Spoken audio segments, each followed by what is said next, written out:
Hello guys, मैं आपका भाई दोस्त educator of economics love Kaushik स्वागत करता हूं आपका सीए वाला में। और जब आप इस वीडियो को देखने आए हो तो मुझे भी पता है कि आप सीए एस्पायरेंट हो, यानी सीए बनने की इच्छा रखते हो। मुझे भी 14-15 साल हो गए हैं आज सीए एस्पायरेंट्स को पढ़ाते पढ़ाते। तो मेरा भी फर्ज बनता है कि सीए कोर्स की कंप्लीट डिटेल मैं आपको दूं और यह बताऊं कि सीए कोर्स का पूरा ओवरव्यू क्या है, इस कोर्स को करने में कितना टाइम लगता है, कितना खर्चा आएगा, एलिजिबिलिटी क्राइटेरिया योग्यता क्या है, सैलरी और आपकी अर्निंग क्या हो सकती है, सीए के पास पावर क्या होती है, सीए बनने में कितने एफर्ट्स लगते हैं। एक एक चीज स्टेप बाय स्टेप करेंगे और मैं अपने हिसाब से आपको बड़ी मस्त नॉलेज दूंगा। ये नॉलेज शायद ही आपको कहीं से मिलेगी जो यहां दूंगा। दोस्तों, अगर आपकी जिंदगी में सब कुछ ठीक रहा, यानी आपके सीए के सारे एग्जाम वन गो के अंदर क्रैक हो जाते हैं, पास हो जाते हैं, तो आप लगभग 3.5 से लेकर 4 साल के अंदर सीए बन जाओगे। बिल्कुल लेटेस्ट और करंट पैटर्न के हिसाब से आपको बता रहा हूं।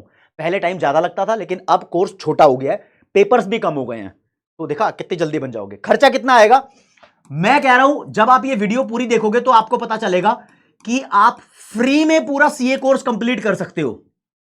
ये इस वीडियो की पूरी यूएसपी है आपको समझाने के लिए कि कैसे फ्री में सीए का कोर्स कंप्लीट होगा। देखते हैं सबसे पहले सीए कोर्स का ओवरव्यू क्या होता है। सीए कोर्स के अंदर दोस्तों कुल मिला के 3 स्टेज होती हैं। स्टेज 1 को बोलते हैं सीए फाउंडेशन, स्टेज 2 को बोलते हैं सीए इंटरमीडिएट और स्टेज 3 को बोलते हैं सीए फाइनल। जब बच्चा 12th पास कर लेता है, चाहे आर्ट्स साइंस कॉमर्स किसी भी स्ट्रीम का हो, यह मैटर नहीं करता कि 12th क्लास में उसके नंबर कितने आए हैं, 50% वाला क्राइटेरिया नहीं रहा अब, तो यह उसकी एलिजिबिलिटी है। तो बच्चा फिर आईसीएआई इंस्टीट्यूट की वेबसाइट पे जाके खुद को रजिस्टर करा सकता है सीए फाउंडेशन का एग्जाम देने के लिए। तो सीए का कोई एंट्रेंस एग्जाम नहीं होता, सीधा तुम सीए की स्टेज 1 के अंदर एंटर करते हो। और सीए फाउंडेशन का जब तुम पेपर देते हो, यानी तैयारी कर रहे होते हो, तो दोस्त यहां पर आपको 4 पेपर्स देने पड़ते हैं। हाँ, 4 पेपर। तो आपके ये 4 पेपर है: accounting, business law, quantitative aptitude और बिजनेस इकोनॉमिक्स। ये सभी पेपर्स 100 नंबर के होते हैं, तो 4 से मल्टीप्लाई कर दो, कुल मिला के आपका 400 मार्क्स के पेपर होते हैं। अगर आपको सीए फाउंडेशन का अटेम्प्ट यानी स्टेज क्लियर करना है, पास करना है, तो 400 में कम से कम आपके 200 नंबर बनने चाहिए, तब आप पास माने जाओगे। 199 भी बने हैं तो पास नहीं माने जाओगे। अब यहां पर एक और क्राइटेरिया है, हर एक सब्जेक्ट में मिनिमम आपके 40 मार्क्स आने ही चाहिए। यह भी है। कैसे? मतलब मान लो एक बच्चे के चारों सब्जेक्ट में 40 मार्क्स आए हैं, तो टोटल हो गया 160। यह बच्चा पास नहीं माना जाएगा, क्योंकि इसने पहला क्राइटेरिया पास किया है। कम से कम 40 होने चाहिए सब में, लेकिन टोटल करोगे तो 200 होना चाहिए आपका। तो भाई, किसी ना किसी सब्जेक्ट में आपकी प्रिपरेशन हाई लेवल की होनी चाहिए, तब जाके आपका टोटल 200 का बनेगा। स्टार्टिंग के ये 2 पेपर होते हैं, ये पूरे सब्जेक्टिव पेपर होते हैं, यानी आपको क्वेश्चन पेपर मिलता है, आपने उसका आंसर लिखना होता है पेन का यूज करके। लेकिन जो बाद के ये 2 पेपर होते हैं, ये आपके ऑब्जेक्टिव यानी मल्टीपल चॉइस क्वेश्चन वाले पेपर होते हैं। तो आपको जरा ढंग से समझना है इस बात को। यहां पर आपसे इन दोनों पेपर में 100 क्वेश्चन पूछे जाते हैं। एक क्वेश्चन का 1 नंबर होता है, तो हर एक पेपर 100-100 नंबर का हो गया।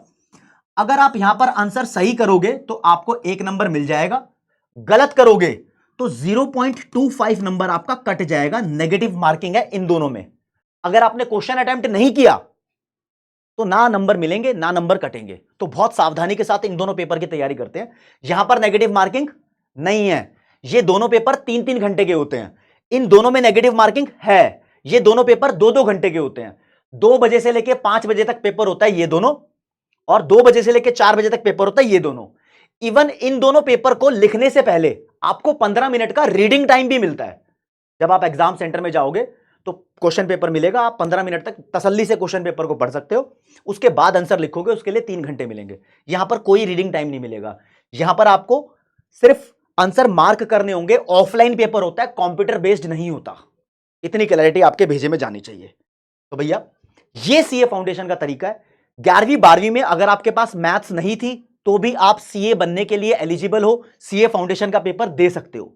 अगर आपके पास मैथ्स थी तो आपको इसका थोड़ा ज्यादा फायदा होने वाला है, क्योंकि यहां पर जो क्वांटिटेटिव एप्टीट्यूड का पेपर होता है, इसके अंदर मेरे दोस्त आपको मैथ्स पढ़नी पड़ती है, स्टैटिस्टिक्स भी पढ़नी पड़ती है, और एक नई चीज आती है लॉजिकल रीजनिंग, एलआर मैंने बोल दिया। ये तीन मिला के 100 नंबर की होती है।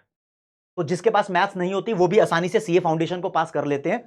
सीए कोर्स के अंदर मैथ्स का सिर्फ रोल यहां तक होता है, आगे जाके बहुत मिनिमल रोल है मैथमेटिक्स का। तो जिसके पास मैथ्स नहीं है वो डरना मत कि मैं सीए कोर्स नहीं कर सकता, यही मेहनत करनी है। अब जो ये बिजनेस इकोनॉमिक्स है, कुछ बच्चों ने 11वीं 12वीं में इसका 30-40% पोर्शन पढ़ रखा होता है। अकाउंटिंग है, ये भी 11वीं 12वीं में 50 से 60% पोर्शन पढ़ रखा होता है। और जो ये बिजनेस लॉ है, ये कंप्लीटली नया सब्जेक्ट होता है बच्चों के लिए, तो कहीं ना कहीं इसके अंदर बच्चों को ज्यादा मेहनत करने की जरूरत होती है। लग रहा है इकोनॉमिक्स, कुछ टीचर बोल देते हैं कि 11वीं 12वीं वाली नहीं है, वाली इकोनॉमिक्स है सीए फाउंडेशन में, ऐसा नहीं है। मैं बहुत टाइम से पढ़ा रहा हूं, पहले होती थी, लेकिन अब के टाइम पे बहुत अलग इकोनॉमिक्स भी आ गई है, तो अलर्ट रहने की जरूरत है भाई। ये तुम्हारा जब सीए फाउंडेशन क्रैक हो जाएगा तब तुम सीए इंटरमीडिएट में एंट्री लोगे।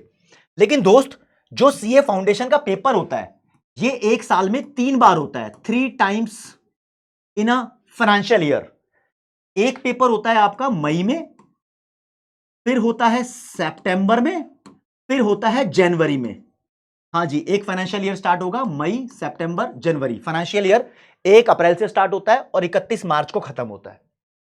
तो आप 12th क्लास का जब पेपर दे देते हो, उसके बाद आप सीए फाउंडेशन का पेपर देने के लिए एलिजिबल हो।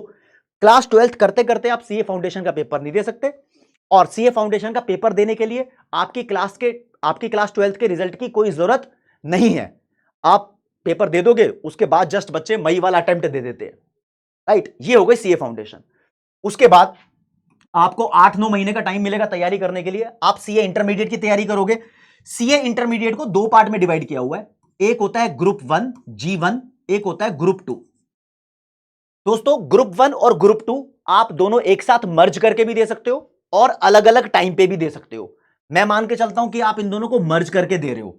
जो बच्चे मर्ज करके देते हैं वही ऑल इंडिया रैंकिंग सिस्टम में पार्टिसिपेट बनते हैं।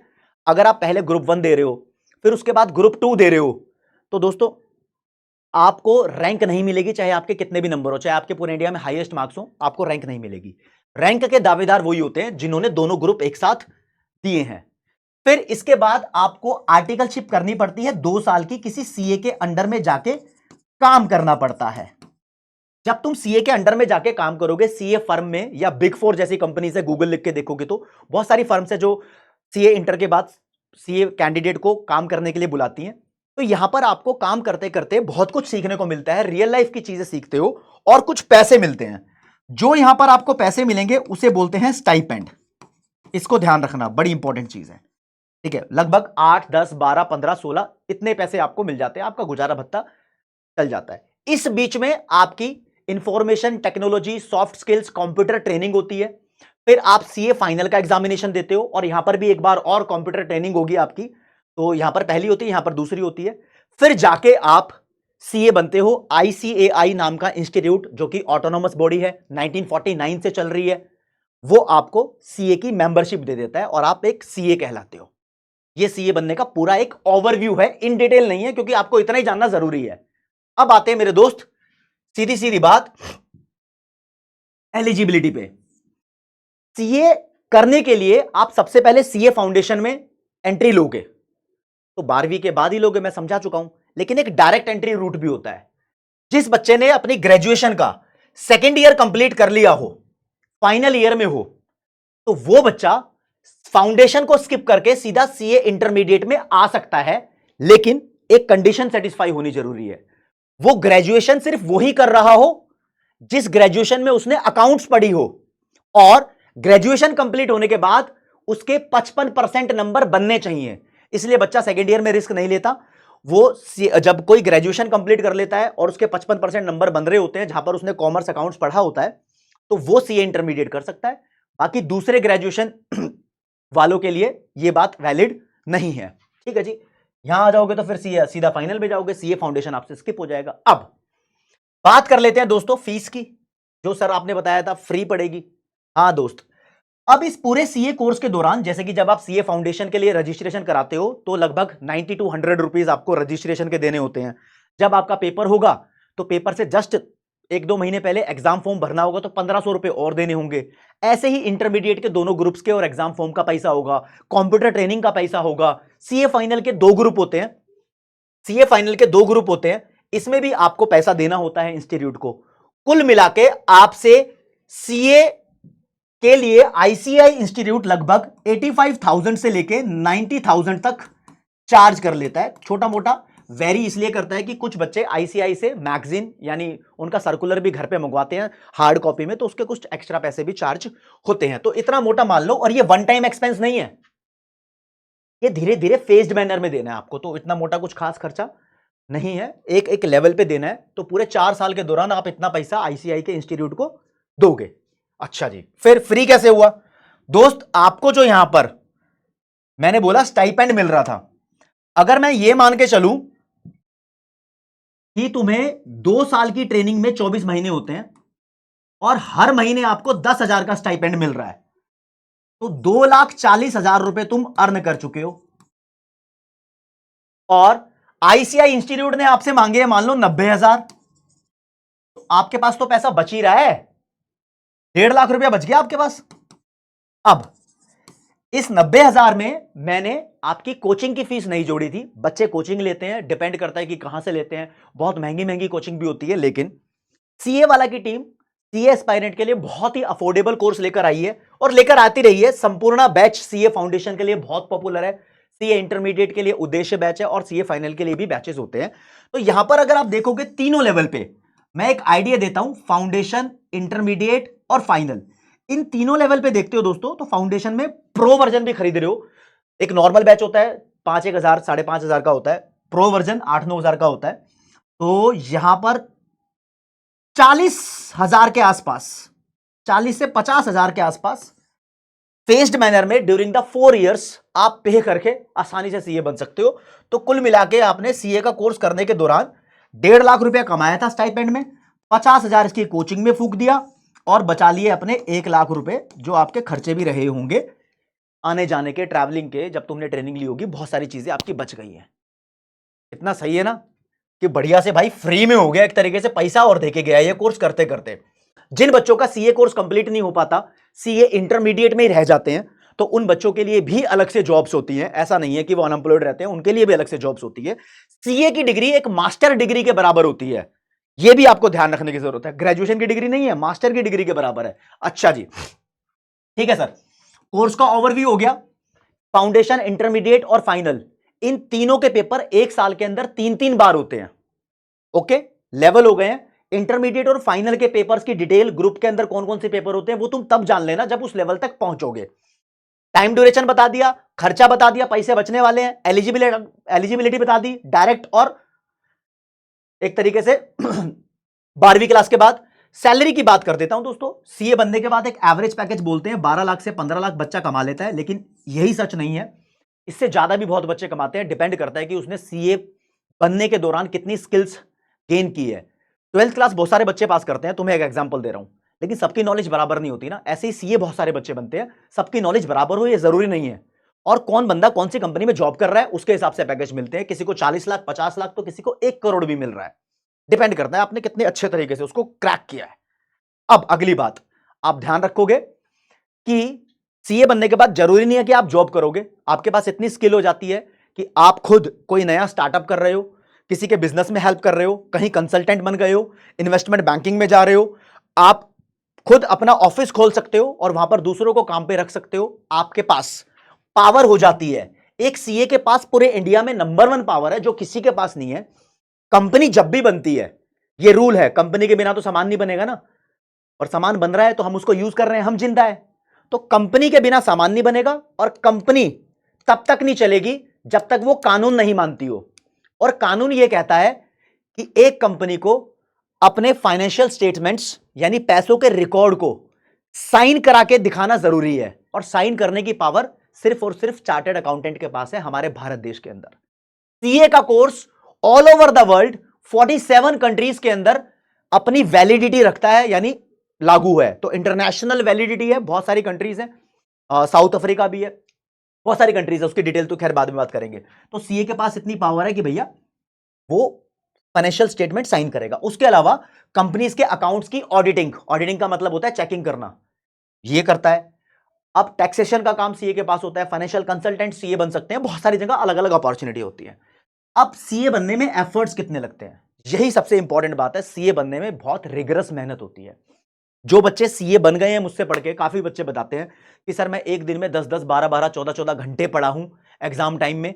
और कुछ बच्चे मुझे ये भी बताते हैं सर मैं एक दिन के अंदर अपना 6-7 घंटे पढ़ता था और आराम से सीए बन गया। तो डिपेंड करता है कि आप किस लेवल के स्टूडेंट हो। मैंने देखा है कि 12वीं क्लास के अंदर 45%, 50%, 55% लाने वाला बच्चा एक अटेम्प्ट में सारे पेपर एक बार में क्रैक करता चला गया और सीए बन गया। लेकिन मैंने यह भी देखा है कि कुछ बच्चे लापरवाह हो जाते हैं और फिर इस चीज को क्रैक नहीं कर पाते। सीए बनने के लिए दोस्तों एक चीज बहुत जरूरी है जिसे बोलते हैं रेगुलरिटी, कंसिस्टेंसी या डिसिप्लिन। आपको लगातार कंसिस्टेंट रहना है और अपनी पढ़ाई के अंदर गैप नहीं आने देना है। जो बच्चा लगातार रहेगा तो उसके पास होने के चांसेस बहुत ज्यादा बन जाते हैं। तो ये मेरी तरफ से सीए कोर्स की पूरी डिटेल थी। अगर आपको लगता है कि कोई और डाउट रह गया है तो दोस्तों कमेंट सेक्शन में आप बता दो। और ये वीडियो कैसी लगी, आपका प्यार, पूरी की पूरी बातें जो भी डिस्क्राइब करना चाहता हूं, कमेंट सेक्शन खाली है आपके लिए, फिर उस बातों का जवाब दिया जाएगा। Thank you so much guys, love you all, जय हिंद, जय सीए, नमस्कार, धन्यवाद।